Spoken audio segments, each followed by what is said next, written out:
नमस्कार, आप देख रहे हैं केआरवी न्यूज और मैं हूं आनंद अंकित। हाजिर हूं आज के तमाम खबरों को समेटे हुए। शुरुआत कुछ अहम खबरों के साथ।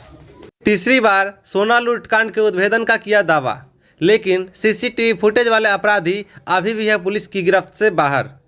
आपको बता दें कि दरभंगा पुलिस ने एसटीएफ की मदद से बड़ी कामयाबी हासिल की है। बीते 9 दिसंबर को अलंकार ज्वेलर्स में हुए सोना लूटकांड में दरभंगा पुलिस ने बेगूसराय और समस्तीपुर जिले से लगभग 30,89,000 रुपये नकद, वहीं 1.5 किलो सोना और 72 हीरो के साथ 11 अपराधियों को धर दबोचा है। दरभंगा एसएसपी बाबूराम ने प्रेस वार्ता कर गिरफ्तारी की पुष्टि की है। सभी अपराधियों से पूछताछ अभी जारी है। पूछताछ में 11 अपराधियों ने सोना लूटकांड में अपनी संलिप्तता को स्वीकार किया है। फिलहाल पुलिस आगे की कार्रवाई में जुटी हुई है। आसपास के जिलों में इसके लिए लगातार छापेमारी जारी है। अब देखना यह है कि पुलिस सीसीटीवी कैमरे में जो अपराधी के चेहरे आए थे सामने, उन्हें कब तक गिरफ्तार कर पाती है। आपको बता दें कि बीते 9 दिसंबर 2020 यानी पिछले साल में ही 9 दिसंबर को नगर थाना क्षेत्र में स्थित अलंकार ज्वेलर्स में कुछ अपराधियों ने हथियार के बल पर दिन दहाड़े लूट की घटना को अंजाम दिया था, जिससे व्यापारी वर्ग में खलबली मच गई थी। बहरहाल इस सोना के बरामदी के बाद व्यापारियों में कुछ ढांढस जरूर बंधा है। आपको बता दें कि इस लूटकांड के बाद दरभंगा पुलिस पर लगातार यह आरोप लग रहे थे कि दरभंगा पुलिस नाकारा साबित हो रही है, कोई वह काम नहीं कर पा रही है। लगातार उस पर लापरवाही के आरोप लग रहे थे। महत्वपूर्ण ये है कि ये अपराधी दरभंगा, मधुबनी, समस्तीपुर, बेगूसराय, हाजीपुर, मुजफ्फरपुर सहित महाराष्ट्र के सोलापुर आदि से भी पकड़े गए हैं। अब देखना ये है कि ये अपराधी और कहां से पकड़े जाते हैं और इसकी कड़ी कहां से जुड़ती है और कब तक पूरा सोना और नकदी बरामद कर पाती है। आपको बता दें कि इस संबंध में एसएसपी बाबूराम ने प्रेस वार्ता किया और केआरवी न्यूज के साथ इस घटना की पूरी जानकारी दी। आइए जानते हैं बाबूराम ने क्या कहा। ये सोना लूट कांड के कई बड़े कांडों में वांछित कुख्यात अपराधकर्मी विकास कुमार झा की गिरफ्तारी हुई है, जिसको एसटीएफ और मुंगेर पुलिस के सहयोग से गिरफ्तार किया गया है। यहाँ दरभंगा में शहर में बड़ा बाजार मोहल्ला में एक स्वर्ण व्यवसायी के यहाँ 9 दिसंबर को एक सोना लूट की बड़ी घटना हुई थी, जिसमें कई लोग पहले गिरफ्तार हो चुके हैं। इस गिरफ्तारी के बाद में कुछ नए खुलासे हुए हैं। इसमें विकास झा ने बताया है कि ये पहले हाजीपुर में और मुजफ्फरपुर में सोना लूट की 2 बड़ी घटनाएं कर चुका है, जिसमें ये फरार चल रहा था। और हाजीपुर में जो सोना लूट हुआ था उसमें से काफ़ी माल इसने यहाँ दरभंगा में वाजिदपुर में एक सुनार के यहाँ बेचा था, जो बदले में इसको 22 लाख रुपए प्राप्त हुए थे। और इनके एक यहाँ रिश्तेदार हैं संजय मिश्रा, उनके सहयोग से इस काम को अंजाम दिया गया था। और उस प्राप्त पैसे से इसने अपने यहाँ एक ढाबा यहाँ पर खोला हुआ था। पिछले 1 साल से ये छिप कर यहाँ दरभंगा ज़िला में रह रहा था। 6 महीने पहले इसने शादी भी की। शादी करके अपनी पत्नी के साथ यहाँ किराए पे मकान लेकर रह रहा था। पूछताछ में इसने बताया कि 1 साल पहले इन लोगों ने यहाँ दरभंगा में मुथूट फाइनेंस में लूट करने का प्लान बनाया था, लेकिन सुरक्षा कड़ी होने के चलते वो प्लान सक्सेसफुल नहीं हुआ। तो इन लोगों ने उस विचार को त्याग दिया और उसके बाद अपने पुराने साथी भूषण सहनी और मनीष सहनी, जिनके साथ ये 2017 में वैशाली में जेल में रहा था, उनके संपर्क में आने के बाद फिर इन्होंने एक नया टारगेट अलंकार ज्वेलर्स को चुना और उसके यहाँ लूट की प्लानिंग हुई। इसमें कन्हैया कुमार शाह ने लाइनर की भूमिका अदा की और पूरी प्लानिंग के हिसाब से समस्तीपुर जिला के कुछ अपराधी, वैशाली जिला और मधुबनी जिला के कुछ अपराधियों को इसमें शामिल किया गया। विकास कुमार झा ने बताया क्योंकि ये पहले से 2 केस में पुलिस के रिकॉर्ड में था, इसका फ़ोटो और वीडियो फुटेज पुलिस के पास पहले से उपलब्ध था, इसलिए इसने कहा कि ये पीओ पे घटना में खुद से शामिल नहीं होगा, सिर्फ पूरे काम को मैनेज करने और लीड करने का काम करेगा। इनके जो साथी समस्तीपुर जिला के रहने वाले हैं, उनके नाम इन्होंने विस्तार से जानकारी दी है, लेकिन उसको हम लोग अनुसंधान के कारणों से भी सार्वजनिक नहीं कर रहे हैं।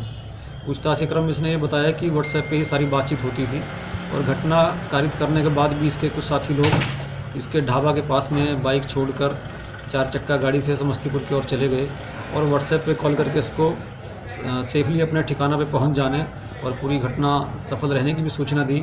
इसको ये कहा गया कि जब मामला ठंडा होगा, बंटवारा, सोने का बंटवारा उसके बाद किया जाएगा। पूछताछ में इसने अभी तक यही बताया कि जो लूट का माल है वो उसके कुछ दूसरे साथी हैं उनके पास में है, जिसमें इसको हिस्सा अभी तक नहीं मिल पाया है। इसके आपराधिक इतिहास हम लोगों ने प्राप्त किया है। 2013 से लेकर इसका लंबा चौड़ा आपराधिक इतिहास है, जिसमें आर्म्स एक्ट और लूटपाट डकैती के केसेस के ऊपर दर्ज हैं। इसके कई साथी अभी जेल में हैं, कुछ लोग अभी भी बाहर हैं। जिन साथियों के नाम इसने बताए हैं उनकी गिरफ्तारी के लिए भी टीमें लगी हुई हैं। जल्दी उनकी गिरफ्तारी की जाएगी और इसके बताए अनुसार जिन लोगों के पास सोना है उसकी भी बरामदगी की जाएगी।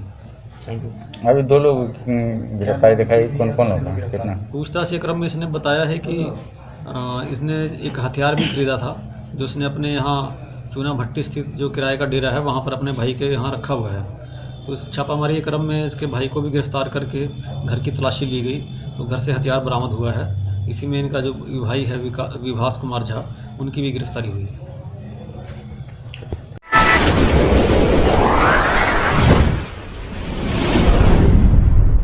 केआरवी न्यूज अब सोशल मीडिया के हर प्लेटफॉर्म पर उपलब्ध है, चाहे फेसबुक हो, ट्विटर हो, इंस्टाग्राम हो, यूट्यूब हो, हर जगह पे आप देख सकते हैं, कहीं भी कभी भी, क्योंकि आपको ज़रूरत है हर खबर, सच्ची खबर, सही खबर आप तक। तो देखते रहे केआरवी न्यूज।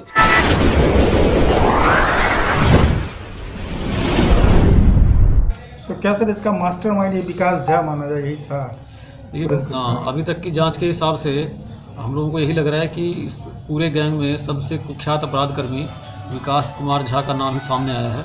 हालांकि पहले लाइनर की भूमिका में कन्हैया शाह और जो स्थानीय भूषण सैनी हैं उनके नाम सामने आए थे, लेकिन उन्होंने अपने कुछ साथी जो हाजीपुर के रहने वाले थे उनके नाम सार्वजनिक किए थे, और जो लोकल और कुछ गिरफ्तारियां हुई थी वो लोग इसके डायरेक्ट संपर्क में नहीं थे।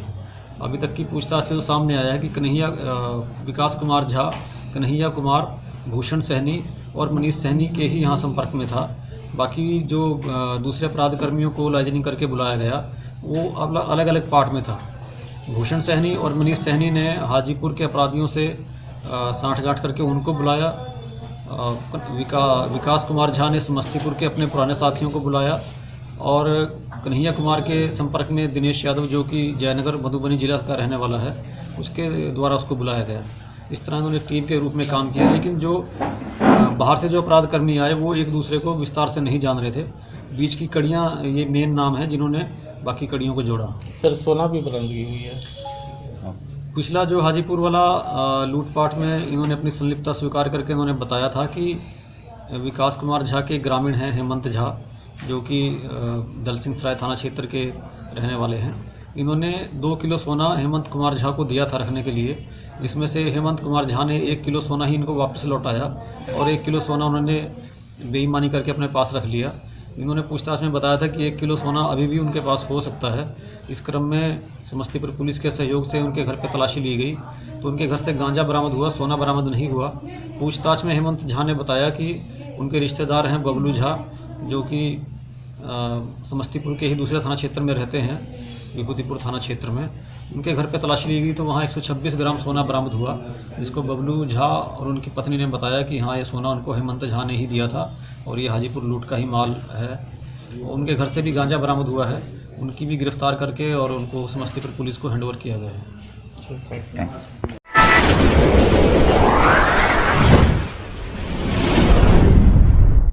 सीएम कॉलेज दरभंगा में करियर ओरिएंटेड प्रोग्राम के अंतर्गत संचालित जर्नलिज्म यानी पत्रकारिता के सर्टिफिकेट कोर्स सत्र 2020-21 में प्रधानाचार्य प्रोफेसर विश्वनाथ झा के आदेश से नामांकन प्रारंभ किया गया है। इंटर में न्यूनतम 45% अंक पाने वाले कोई भी छात्र या छात्रा इस कोर्स में नामांकन ले सकते हैं। सत्र पूर्ण होने के बाद मिथिला यूनिवर्सिटी के द्वारा उत्तीर्ण छात्र छात्राओं को एक प्रमाण पत्र दिया जाएगा, जिसका इस्तेमाल वो कहीं भी कर सकते हैं। पत्रकारिता कोर्स के समन्वयक डॉक्टर आर चौरसिया ने केआरवी न्यूज के साथ इस कोर्स के संबंध में पूरी जानकारी साझा की। आइए जानते हैं उन्होंने क्या बताया। अभी हम लोग पत्रकारिता में नामांकन प्रारंभ किए हैं। 30 जनवरी तक इसकी तिथि निर्धारित है और फरवरी के प्रथम सप्ताह में उनका वर्ग स्टार्ट होगा। पत्रकारिता में नामांकन के लिए इंटरमीडिएट 45% अंक के साथ पास होने वाले कोई भी छात्र छात्रा जो पढ़ रहे हैं वो भी ले सकते हैं और जो पढ़ाई पूरी कर ली है वो भी ले सकते हैं। इसमें कोई निश्चित क्षेत्र नहीं है और उनका जो वर्ग है वो सीएम कॉलेज में ही चलता है। 200 अंक की कुल परीक्षाएं होती हैं जिसमें 60 अंक प्रायोगिक परीक्षा तथा 70 नंबर के 2 सैद्धांतिक पत्र होते हैं। परीक्षा से पूर्व हम लोग पूरी पाठ्यक्रम को योग शिक्षकों के द्वारा पूरा करते हैं और फिर 15 दिन के प्रशिक्षण के उपरांत वे परीक्षा में शामिल होते हैं। क्या नाम हुआ सर आपका? मैं डॉक्टर RN चौरसिया, कोर्स समन्वयक पत्रकारिता, CM कॉलेज दरभंगा।